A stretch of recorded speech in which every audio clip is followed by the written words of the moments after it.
Coming up today on Great Day Connecticut, could the secret to staying young be in your DNA? We're finding out how to turn back the clock. Plus, looking for a new show to binge on. We've got some great choices. And Chef Plum is making a great, quick weeknight meal that you'll want to serve up for your family. We're making your day a great one, starting right now.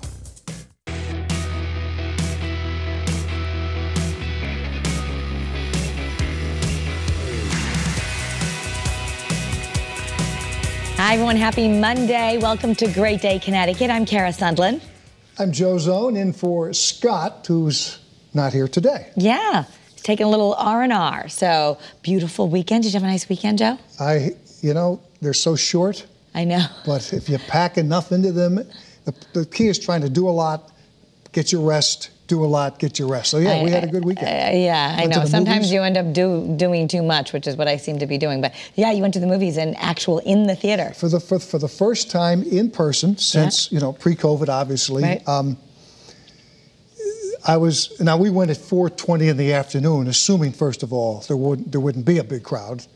We went to see the James Bond thing. If you're a James Bond fan, it's phenomenal. Okay. So there were only maybe 20 people in the theater. Very easy to social distance, didn't need the mask, nobody doing tickets or anything like that.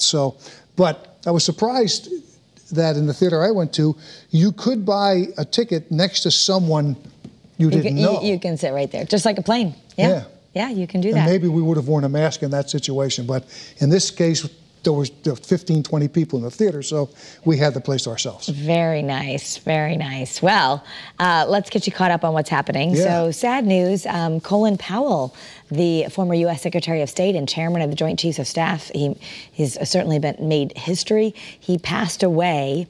It happened early today, and it was due to complications from COVID-19. Yeah, 84 years old. He was vaccinated. Yep. We don't know if he had the booster shot yet or not, but he definitely was vaccinated. And first Black National Security Advisor for President Ronald Reagan, and then served as the youngest and first Black chairman of Joint Chiefs of Staff under President George H.W. Bush. It's sad to hear this. He was 84 years old. Yeah. He lived an incredible life, but to have it be a complication from COVID is just another stain on the pandemic for sure.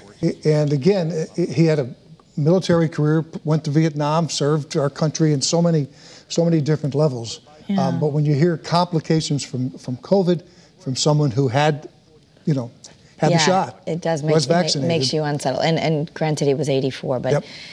Raises the awareness of the importance that we are still dealing with a pandemic. Tony Bennett's latest project has put him in the record books. So don't worry, we've got a guest coming up about how to slow down aging, but you can have a lot of life yet left because he is just set a Guinness World Record for being the oldest person to release an album with new material.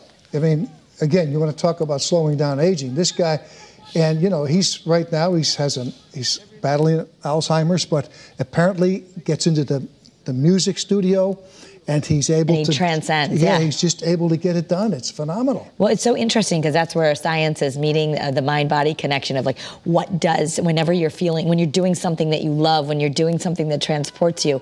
There's research that shows it can actually heal and slow down aging. So he gets in there, and it's like nothing's wrong with him. So good for him. What an inspiration. And this is from the files that we got to just. Roll with it. Motley Crue frontman Vince Neil is now recovering from broken ribs. He fell off a stage in Tennessee on Friday night. He was performing a solo show, and he wanted to keep going. It's the funny thing about ribs until you have to breathe. Right. And then all of a sudden and of course you can't perform, sing, and you've got to inhale and right away. He's like, I'll keep going, except that you really do have to breathe to sing. That's the thing. And he wanted to go, but I guess they rushed him out and said, no, you're off. Oh my goodness. Well, I hope he's going to be okay. He certainly had quite a long career. I'm sure it's a little bit of a pin to your ego when you fall off the stage. It's happened to so many, but there's no way to. Oops, what was that I stepped on? You got to blame the stage. Lance Bass, of course, of NSYNC, he's saying bye, bye, bye to uninterrupted sleep. Congratulations to him and his husband, Michael Turchin. They have welcomed twins, a boy and a girl. Yeah, Alexander James, he was born Wednesday, right before sister Violet Betty. Aw. 4 pounds, 14 ounces, and 4 pounds, 11 ounces. Yeah, which I think is, from what I understand from people who've had twins and all, it sounds so small for a singleton, but for twins, that's a healthy weight. Yeah, so it's still 9 plus pounds. Yeah, you're right. Yeah. And speaking of, to talk about one baby that outweighed both of those and then some, a family in Phoenix is enjoying a huge surprise. They say their baby's a miracle. They've been struggling. They've had more than a dozen miscarriages, and this baby came in at 14 pounds. See, 14 pounds, and he's tall too. He's 24 inches already. I can't relate. I can't. You'd have to really give the perspective on what that is a big baby. Oh my, look, he's like a toddler. He came out in size 2 diapers already. That's just. Aw, but what a sweetheart! Wow. That would be one love baby after all the miscarriages, and wow, what a great story. Oh, he's so cute. I love babies.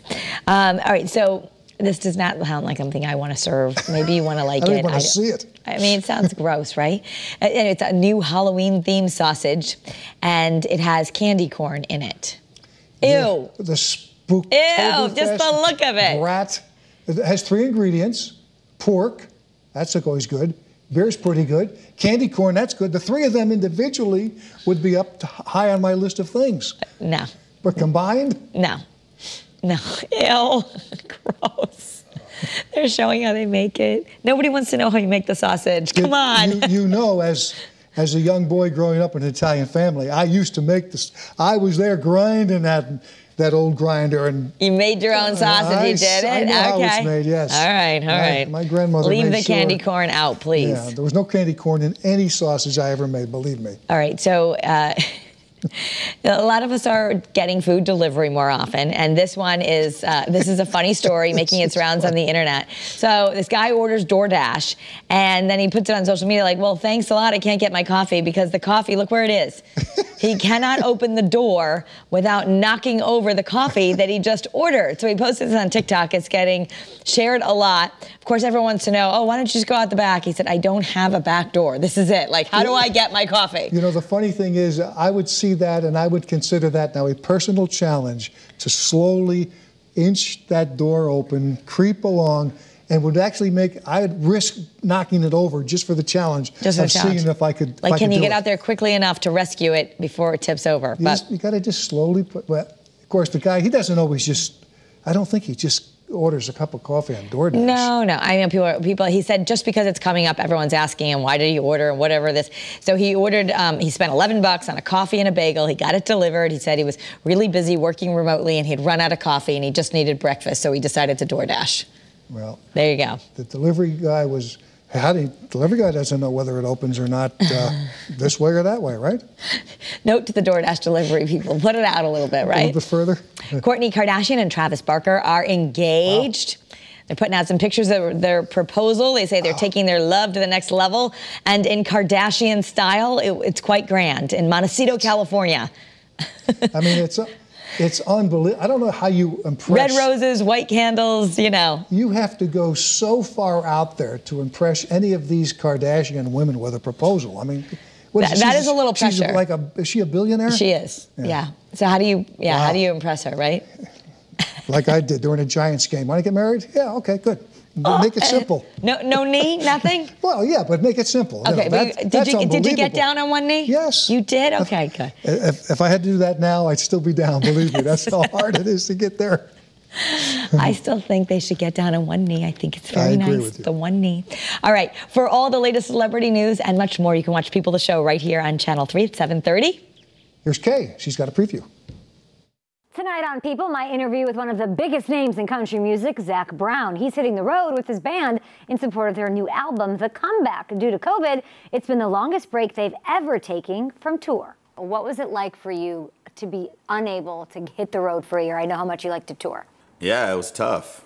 You know, I had a lot of employees, you know, when it started, and I had to figure out how I was going to survive. And the people that have had my back through the years, like, how do I provide for them for a year and a half? The title track, The Comeback, is about rebounding after lockdown. I'm blessed to own my own masters and own my own publishing, so I was able to get a loan big enough to survive that and take care, keep people on enough salary to survive, to get through it. My one-on-one with Zach Brown tonight on People.